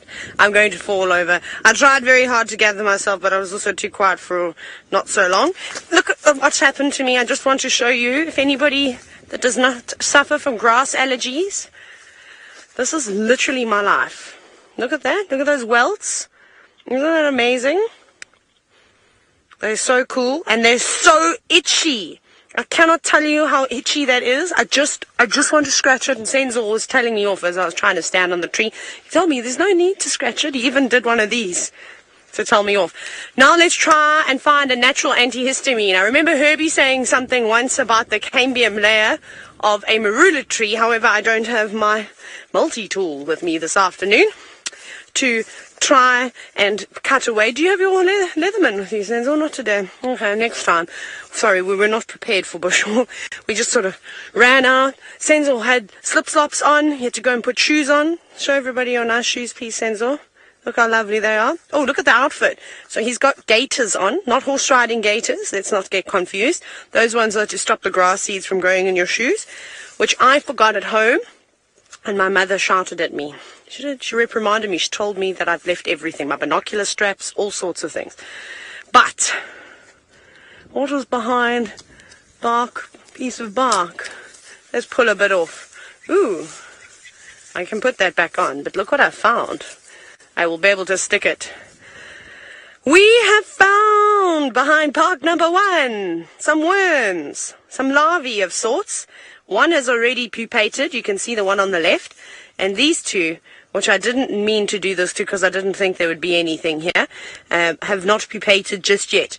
I don't know what larvae it would be. Maybe a boring beetle larvae. Perhaps some of you have known, maybe they've been identified before. This is on a marula tree. But let me close them. Let me put their cupboard back on. Now I've got to play the game of shapes. Which way does it go? Like that. The beauty of a marula tree. Healed. Fixed. I would beat Kirsten at doing puzzles. But she's also not very good at doing puzzles. Just joking. She's much better than me. She has more patience than me to do puzzles. Now, Senzo is basically going to be deciding not what we're talking about today, but what trees and things we'd be going to. So earlier on, before we had Mildred, before we were rudely interrupted by the technical gremlins again, we're going to have a look at this tree. And there could be many different things that live here. Scorpions, lizards, termites. Actually, I can see some termite activity over here, in fact, but we will wait, because there's no need to rush away. I'm going to send you to James, who apparently has got a very nice view of the sunset. Well, we do have a view of the sun. The sun is setting, and the wind is starting to blow. Perhaps a storm coming up. Oh, Fergus, you very nicely managed to frame the sun in the gap between the trees. Well done. It was my parking though, wasn't it? Yes. Parking and blind luck. It's all up to me. You and the big guy organized. Yes. Very nice picture it is. I think we'll wait for it to go out of that gap.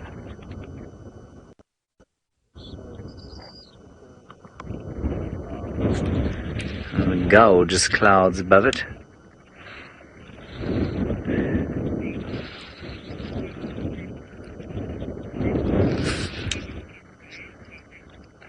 Hello, Monty. You say that the bird was the 70th bird on your list. I'm assuming you're talking about the firefinch, Heidi's bird.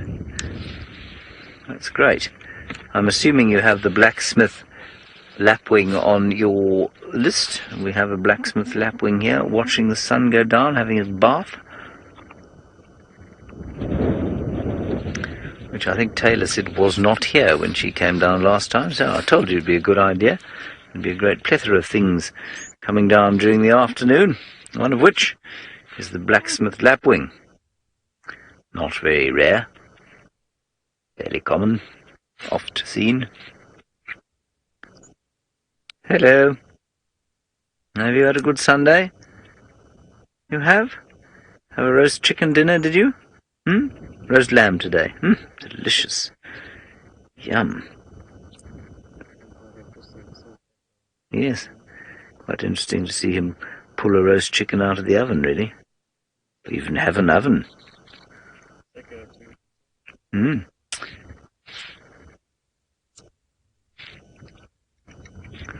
There the others calling. Tip, tip, tip, tip, tip, tip, tip, tip. I think those are chicks, you know that. Look at those 4 that have just landed. I suspect that those little, they're adults now, but I suspect that they've just fledged. And they're from this season because they're quite territorial birds. And so they're unlikely to stay in an area with other blacksmith lapwings unless they are very closely related to the territorial blacksmith lapwings of the area in question. They're looking for ants, most likely, of which there will be many.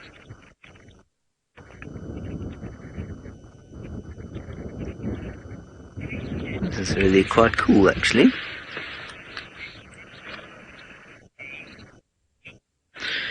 Caitlin, you ask a question that is seemingly obvious, but has no obvious answer. I don't think. Well, I guess it does have a relatively obvious answer. You say, why are some birds so common and some birds so rare? I think some birds are just better adapted to living at this particular stage of the Earth's life. So a good example would be the blacksmith lapwing. There's lots of habitat for it to live in, lots of different things for it to eat, and it's adapted to eating what's available now. And then you take something like a ground hornbill, for example, which by very nature of its diet, it's a predator. It's almost always going to be less common than something that is more herbivorous. It doesn't have many nesting sites like it used to. They're enormous birds, which means they need enormous nesting sites. They take 9 years to get to breeding sort of adulthood. So I think there are a whole number of reasons, but I would say it's largely to do with habitat. And I think if you were to go back, I don't know, say 3,000 years and then 4,000 years, and then, you know, if you were to go back 1,000 years at a time, you'd probably find that some of the birds that are very common now were rarer, and some of the birds that are rare now were much more common. So it's not surprising that something like a Narina trogon is not as common as a blacksmith lapwing, because its habitat is that much more fragmented and far less common. Oh, another war playing out on the plains is taking place on quarantine clearings with Taylor. And I promise it's not between Senzo and I yet. Oh my goodness, there was also a spider. Senzo, did you see that? Termites versus ants. And then, look at that thing there. I'm gonna illegally chase it. Run! It jumped, sorry. I don't know if you can see it. There. Can you see that thing there, Senzo? Sorry, I'm messing up your juju there as you kneel down. But there's something really small and white, and I don't know what kind of spider it is. I can't really tell if it's a jumping spider or not, but it's exceptionally small.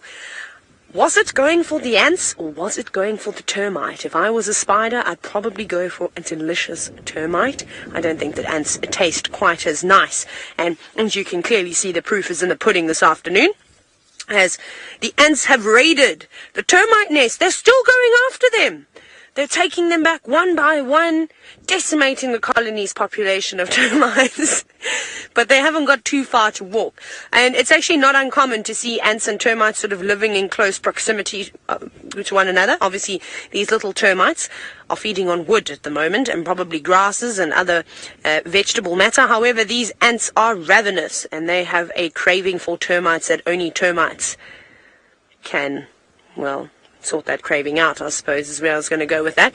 But they're taking lots of them. So I'm trying to think how these ants would be killing these termites. Because you can see, this is where they're starting. Look here, maybe we're going to see them putting up a fight. Where are the soldiers? Where's the reinforcement? Come on, termites. There's a little hole in there, and I think that's where the ants are going in.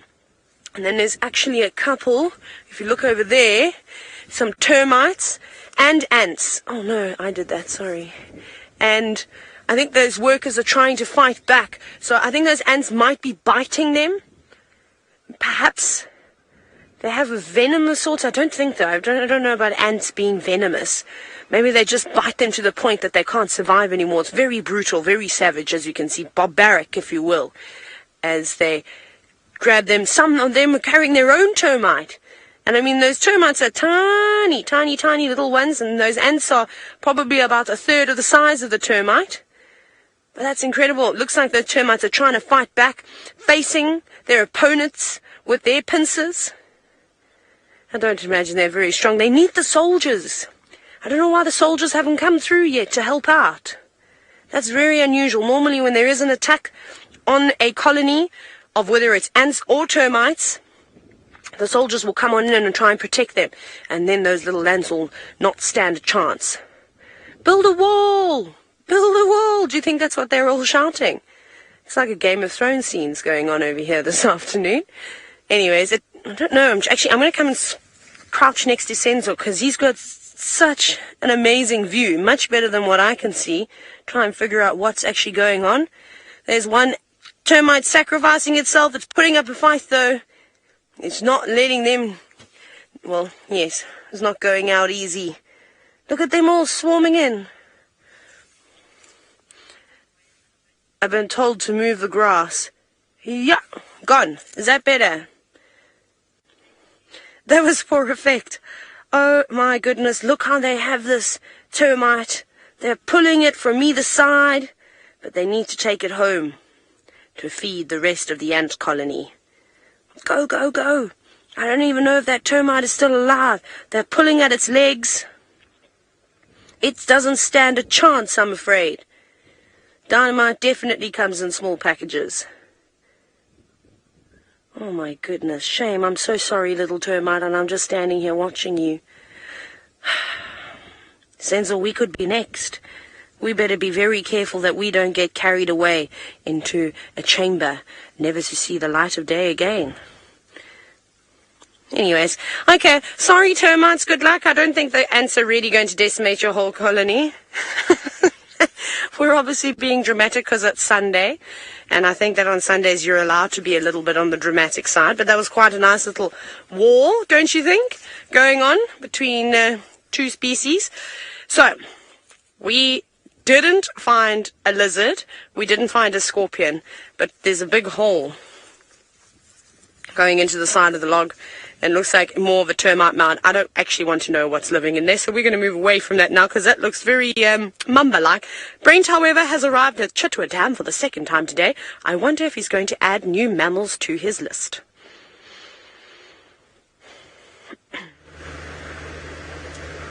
Come on, Taylor, put your hand in the hole. Put your hand in the hole.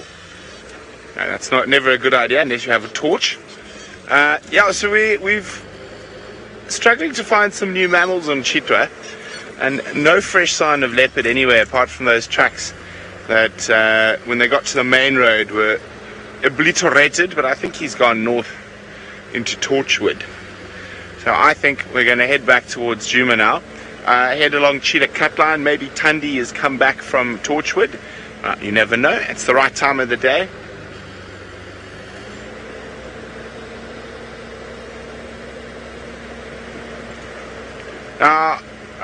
There's lots of different ways to describe predator tracks, Dina. Like you could, I think the most correct way is probably of the cats is pug marks. So rather than footprints or I suppose, but tracks, lion track, leopard track, it's all pretty much correct. You call it lion footprints. It's still correct, but I think sort of the one of the terms is pug marks for the cats, the big cats. Never really thought about it too much, to be honest, Dina.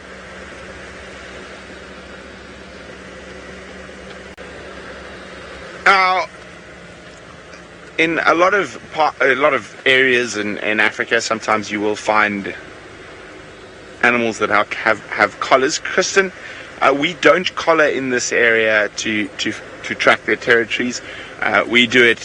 The leopards here are mostly habituated, and we can find them with relative ease and work out their territories quite easily from just where we see them. There's no need to collar them.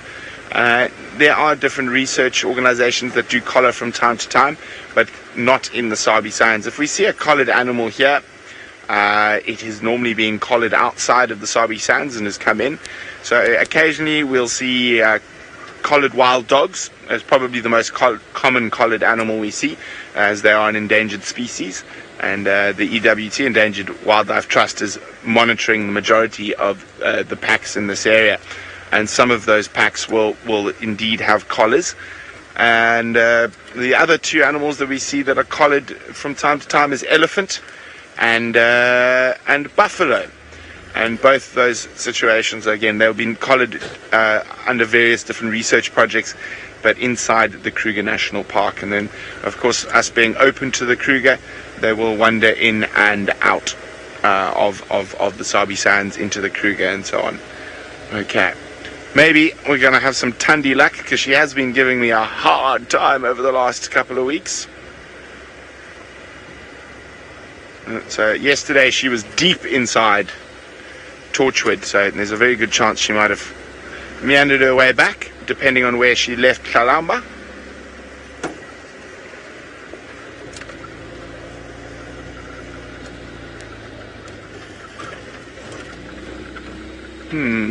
Lots of big clouds all around us.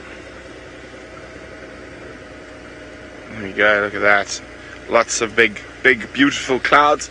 And let's hope the rain stays away till the end of the sunset safari. So on our mammal challenge, we're on 7. Wiem, you might be right. Wiem said 9. I'm hoping we can get over 9. And let me just change tact here. And I'm just going to come off the eastern channel that I was using on Chitwa and back on the northern channel to use on Djuma. Now, waterbuck is one of the animals we've already got on our mammal challenge, so let's go to James while I try to find something else. There are some waterbuck, and unfortunately I cannot move into a position where you can see anything other than their backsides, because we will lose signal entirely. I do apologize for that. Oh, there we go. Thank you very much. Beautiful waterbuck bull, young bull. I wanted to say something of vital importance. Oh yes, so Brent's seen 7 mammals. What have we seen? We've seen, I can't believe there's anything close to that. We've seen warthogsies, these chaps. We've had an impala. There's 3. 3 species in 2.5 hours. No, 2 hours.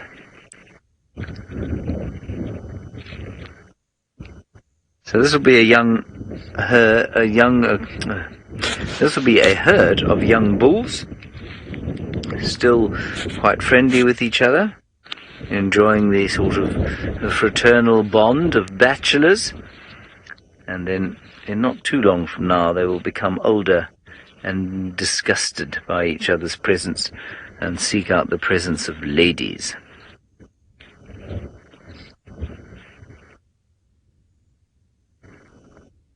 And I'm sure they're hanging around here because there isn't a territorial bull around Twin Dams where we find ourselves.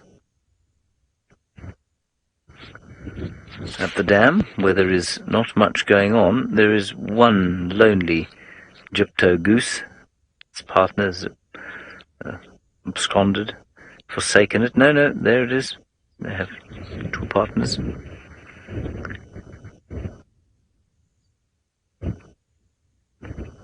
Oh, hang on. Oh, no, that's a vehicle. I thought it was an elephant. Okay, let's go. As the that elephant is moving very quickly. Let's go across to the gypto geese. Oh, what happened? You right there, Fergus? Nice clouds there. Beautiful clouds.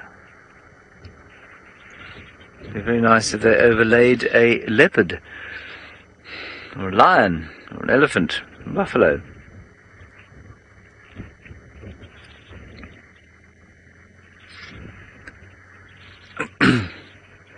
Very pretty indeed.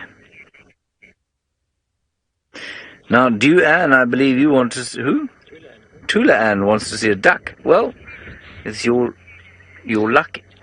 Here is a duck. Called a goose, but in fact a duck.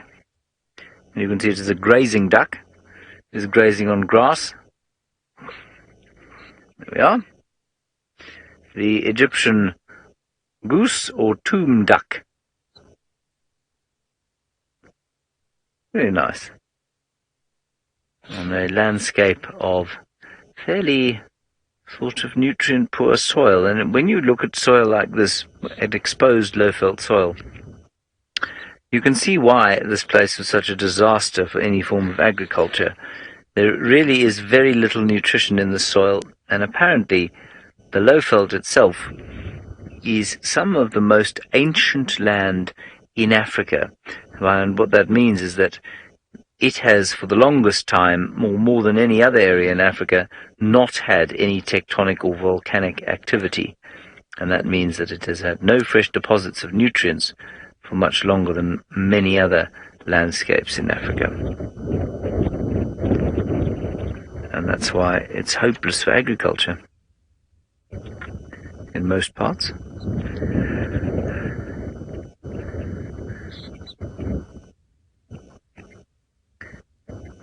Beautiful. Right, Taylor McCurdy finds herself in the great herds of quarantine. Let's go and see. Oh, yes, it's very exciting up here today. We've got wildebeest as far as the eye can see, dotted with Impala in between. Very nice, don't you think? I'm going to creep over to Senzel so I can see what you're looking at, because I think it might be different to me. Ah, yes, standing in and amongst the marula trees. Now, Tucker, who is only 5 years old, hello my dear friend, it's great to have a question from you.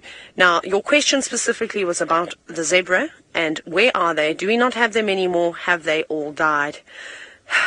Tucker, I'm afraid they have not all died. No, why would I say something like that? I should have been like, no, Tucker, they haven't died. I promise you they're still all right. They're on holiday at the moment. They're not willing to stay out here and get rained on. They don't like the rain, so they've been trying to avoid it. So they've gone north for a little bit. I would imagine they've gone north that way. You can't see it, though, but it's down in that direction. And the grass is nice and tall. It's great, you know, they're maybe having a family reunion. Perhaps they haven't seen the other zebra friends or cousins or brothers or sisters for a very, very, very long time. So maybe everyone was busy and was doing, you know, private holidays over Christmas, and normally April is a good time of the year to have a Christmas holiday. Anyways, I don't know what I'm talking about. Sorry, Tucker. They will be back, I promise you. And the day that we see a zebra, I'm going to make sure that you are watching so that we can show you all the zebras. But there is an Impala ram chasing the girls around, causing all sorts of havoc. Stop stirring. You can see, look at the pandemonium that's going on now. They're all just like, oh, we're just trying to get ready for bed, and now we've gone out for a sprint.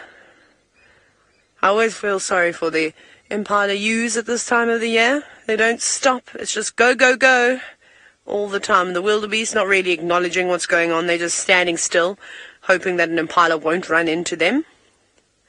But as those females look very relaxed, there's one member of the wildebeest herd that is not relaxed at all, and that is the bull, who is keeping a very close eye on us. Also, you may see some lights and a fence. That's our other accommodation, staff accommodation. Hello, boy. So that's the big bull. He's been standing guard. He's been watching us and snorting at us all afternoon. And I wouldn't want to get too close to his herd, because he's just got his lady, so you can imagine he'd be quite protective over them. So we'll probably just stand from way over here and watch him.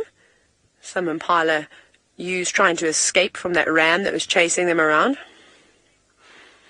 Yes, Rebecca, I would imagine that the wildebeest do get annoyed with the Impala, especially when they have to listen to that snortling noise that the Impala make, and then racing laps.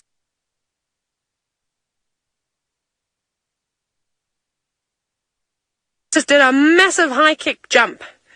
Not that one, but there was another one that sprinted and did a huge leap. Okay, so what we're going to wait for now is, unfortunately, these animals are all kind of like sheep in the sense that they're herd animals and they follow one another. See? Yes. Now they're all starting to run in that direction slowly, building up speed. Here's one racing on in. Here it comes. You'll see it's about to overtake. There it goes. Bounce, bounce, bounce. They're all going to follow now, so this is going to be quite exciting. No, I would give that Impala only a 4 out of 10. Disappointment. You get kicked off the South African team. Here we go. Who have we got next? No one else charging on in? I'm waiting.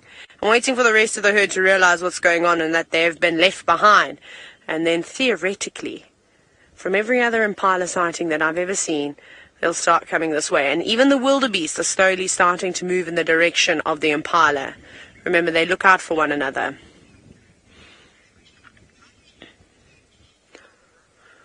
Now, Paola, I suppose, yes, certain antelope species can interbreed with a subspecies of one another, which is typically why, for instance, you can't have black and blue wildebeest. You just leave them alone and keep them separate. I'm just trying to think what could mate with an impala. I don't know. But can I tell you a really interesting story? I don't know why this happened. It still boggles my mind.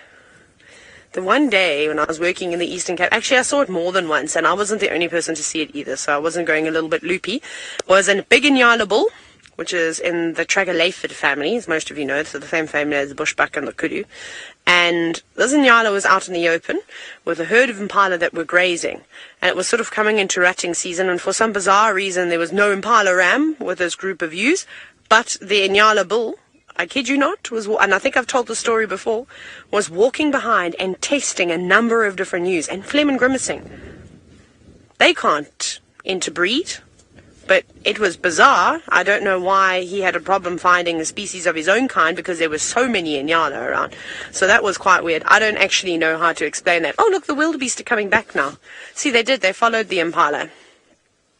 Here they come.